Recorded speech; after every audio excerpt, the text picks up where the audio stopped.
বিসমিল্লাহির রহমানির রহিম। আসসালামু আলাইকুম ভিউয়ার্স, আশা করছি যে যেখানে আছেন ভালো আছেন, সুস্থ আছেন।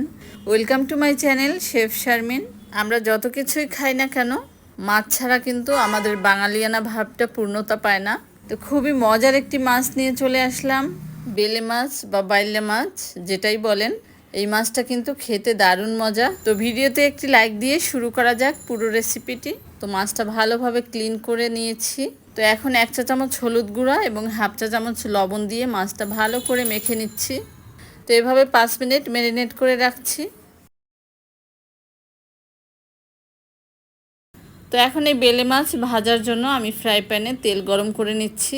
তো আমি যেহেতু সব রান্নাতেই সরিষার তেলটা ইউজ করি, তাই সরিষার তেল দিয়েই রান্না করছি। আপনারা রান্নার যে কোনো তেল ইউজ করতে পারেন। তো এখন মাছগুলো ভালোভাবে ভেজে নিচ্ছি। তো চুলার আঁচটা কিন্তু এই পর্যায়ে মাঝারি আঁচে থাকবে। চুলার আঁচটা লো হিটে থাকলে কিন্তু মাছ শক্ত হয়ে যাবে, আবার হাই হিটে থাকলে মাছ পুড়ে যাবে, ভালোভাবে ভাজা হবে না। তো বেলে মাছটা যেহেতু একটু নরম, সেজন্য আমি এক পাশ ভালো করে ভেজে তারপরে অন্য পাশ উল্টে দিচ্ছি, কারণ বারবার উল্টালে তখন কিন্তু মাছটা ভেঙে যেতে চায়।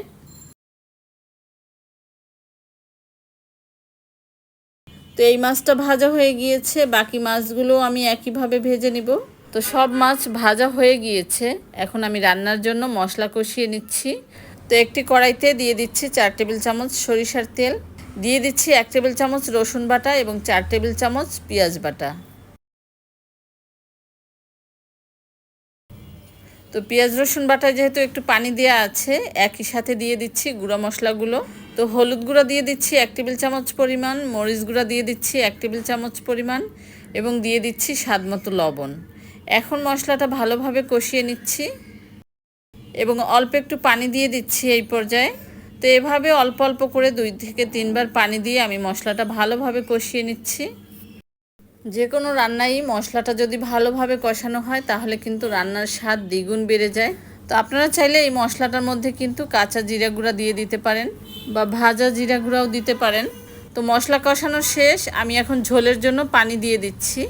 তো ঝোলটা যে যেভাবে যতটুকু খেতে চান পানির পরিমাণটা ততটুকুই দিবেন। তো আমি যেহেতু বেলে মাছটা একটু ভুনা ভুনা একটু মাখো মাখো রান্না করব, সেজন্য মাছটা রান্না হতে যতটুকু পানি লাগবে ততটুকুই দিয়েছি। তো ঝোল মশলাটা ফুটে উঠেছে, আমি সবগুলো ভাজা মাছ দিয়ে দিলাম।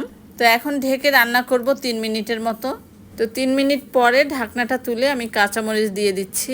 তো যেহেতু এই বেলে মাছ নরম, তাই নাড়া দিলে ভেঙে যেতে পারে, তাই আমি কড়াইটা এভাবে ধরে একটু নেড়ে দিচ্ছি। তো কাঁচামরিচ দেওয়ার পরে আরও 1 মিনিটের জন্য ঢেকে দিচ্ছি। কাজের শত ব্যস্ততায় আমরা যেন আল্লাহকে স্মরণ করি, আল্লাহর ইবাদত করি।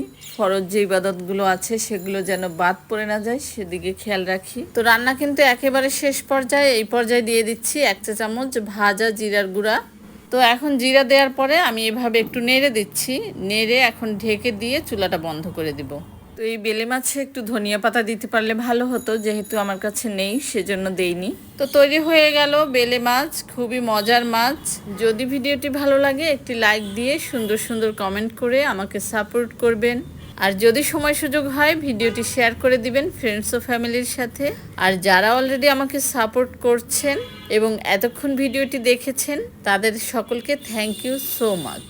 আজ এ পর্যন্তই, আবারও দেখা হবে নতুন কোনো রেসিপি নিয়ে।